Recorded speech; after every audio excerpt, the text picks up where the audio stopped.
Oke, untuk pertemuan berikutnya, kalau minggu yang lalu kita sudah berbicara tentang validasi data. Datanya seperti ini ya, bahwa ada syarat-syarat dalam sebuah pengisian sel. Kita beri nama dulu sheet-nya, boleh diklik kanan rename, atau juga di double klik di sini ya. Langsung kemudian kita ketik latihan 1, enter ya. Nah, sekarang di latihan yang kedua, di sini kita akan belajar menggunakan fungsi lookup. Saya beri nama dulu latihan 2. Nah, kalau belum sheet 2-nya belum ada, tambahkan dulu ya dengan klik tanda plus ini, new sheet, kemudian diketik seperti biasa. Untuk tabelnya ada 3. Nah, sebelum kita praktik, yang akan saya sampaikan adalah bahwa fungsi lookup itu digunakan untuk mengambil data dari tabel acuan. Ya, tabel acuan. Lookup itu ada 2 nanti, VLOOKUP atau yang disebut dengan vertical lookup dan HLOOKUP atau horizontal lookup. Penggunaannya itu tergantung dari tabel data yang akan diambil atau tabel acuannya. Nah, sebagai contoh ini tabel 1, ini judulnya di kolom ya. Kemudian datanya ke bawah seperti ini. Nah, ini berarti bentuk tabelnya vertikal, maka nanti penggunaan fungsi lookupnya adalah VLOOKUP. Nah, kemudian di sini juga sama, kita lihat judulnya di baris, ya ada judul tabelnya. Nah, datanya ke samping. Nah, ini berarti horizontal. Maka nanti untuk mengambil data yang ada di tabel 2, ini harusnya tabel 2 ya. Tabel 2 ini atau tabel diskon ini menggunakan fungsi HLOOKUP. Nah, sekarang sebagai contoh misalnya ya, kita isi tanggal hari ini, misalnya 7 garis miring 2 garis miring 2022.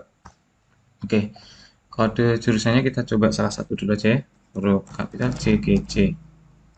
Nah, harga tiketnya berapa? Maka untuk mengisi harga tiket ini kita gunakan fungsi sama dengan VLOOKUP, karena tabelnya vertikal ya, VLOOKUP buka kurung. Nah, di sini udah ada ketentuannya ya, lookup value, kemudian pemisahnya ini ada titik koma ya. Mungkin komputer yang digunakan belum tentu titik koma, tapi bisa saja pemisahnya koma. Nanti kalian bisa lihat pada komputer masing-masing ya. Nah, lookup value-nya itu berdasarkan kode yang ada di tabel yang akan diisi atau pembayaran tiket ini. Oke, kemudian titik koma sesuai dengan format di komputer saya. Kemudian tabel array-nya ini kita blok. Ya, kemudian kita tekan tombol F4 di keyboard. Nah, jadi ada tanda dolarnya. Bisa juga diketik manual ya, tanda dolar, bit, dolar 3, ya, titik 2 itu sampai dolar C, dolar 6. Kemudian titik koma lagi. Nah, untuk harga tiket itu di kolom keberapa dari tabel ini? Ya, ini di tabel 1, 2, berarti di kolom kedua. Oke, kolom indeks kedua. Nah, sekarang kita isi ada 2 pilihan ya, true dan false. Kalau true itu di sini dikatakan approximate match ya. Kalau ini exact match. Nah, artinya kalau kita isi true itu berarti nanti kalau datanya nggak ada, dia akan tetap akan diisi. Kita coba ya, misalnya true. Oke, nih harganya 150.000 ya. Coba sekarang kodenya saya isi yang lain, misalnya JKT. Nah, ini tetap ada datanya. Padahal harusnya JKT kan nggak ada kodenya. Maka ini saya double klik untuk memperbaiki. Kita gunakan false, yang artinya mengambil data yang tepat. Gitu ya, yang benar-benar ada nggak. Nah, kalau di sini nggak ada, not available. Artinya kode ini nggak tersedia. Nah, coba sekarang kita ketik JGJ. Nah, bisa ya. Oke, kita lanjutkan sekarang untuk kode diskon ya. Kode diskon sama sebetulnya dengan fungsi VLOOKUP, hanya ini menggunakan yang namanya HLOOKUP. Kode diskonnya ya ini ya, kita ketik dulu. Untuk fungsi berikutnya yang akan kita gunakan adalah mengisi diskon.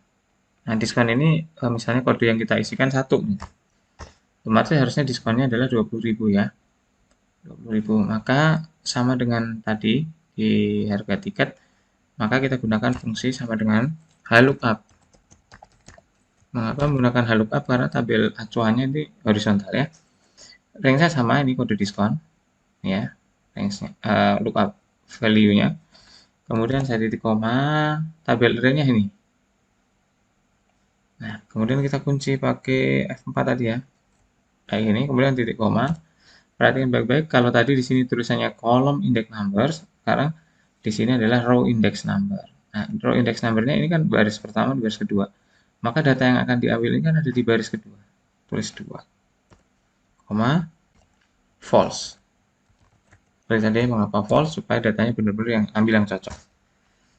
Oke. Nah, sampai di sini ya. Nah, ini tadi udah ketemu ya. Ini disimak perbedaannya. Kemudian ini lookup-nya. Nah, untuk total bayar sendiri berarti harga dikurangi diskon ya. Sama dengan harga tiketnya ini dikurangi diskon. Sudah, tinggal kita tekan enter. Maka harus dibayar, total yang harus dibayar itu 130.000. Nah, sekarang misalnya untuk yang kedua ya, ini tanggal hari ini juga 7. Nah, kemudian jurusannya SPY misalnya. Nah, nanti tidak perlu mengisi ya, ini, yang diisi hanya diskon dan kode diskon dan kode jurusan. Jadi misalnya kode diskonnya itu kodenya 2. Ini kita copy ya, copy, ini kita copy, ini kita copy. Nah, sudah jadi. Jadi nanti tidak perlu membuat rumusnya berkali-kali, cukup sekali yang paling atas ya. Nah, sebelumnya saya akan hapus dulu ya, bagaimana supaya ini tambahan saja ya sebagai materi tambahan.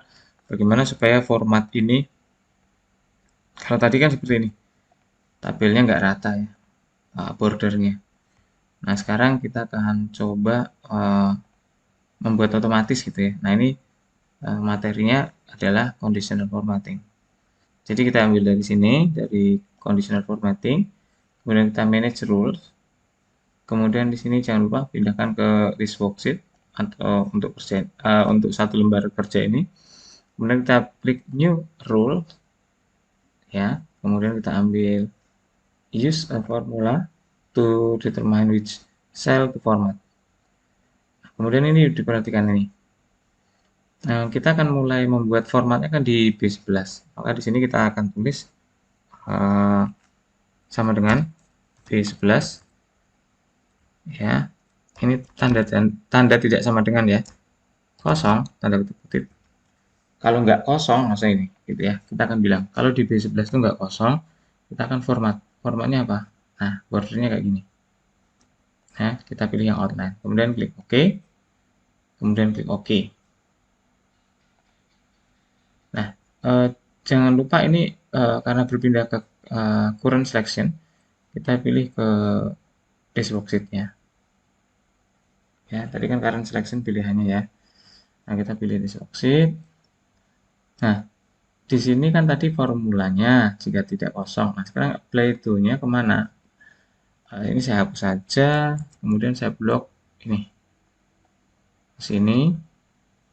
Nah, tapi ini kan hanya satu baris ya kalau sini.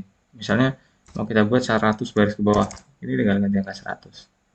Kemudian ke play, kemudian OK. Nah, sekarang coba kita ketik ya tanggal berikutnya. Misalnya 7/2/2022. Nah, ternyata setelah kita buat kok seperti ini. Kenapa? Karena ini selnya berubah. Ini kan di B11, ini di B12. Nah, maka kita edit ya. Saya ulang ya, dari menu conditional formatting. Kemudian kita ke manage rule.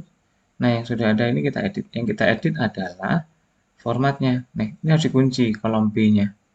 Oke, tanda dolar ya. Ini diketik aja. Tanda dolar. B11 tidak kosong. Nah, formatnya tadi udah ya.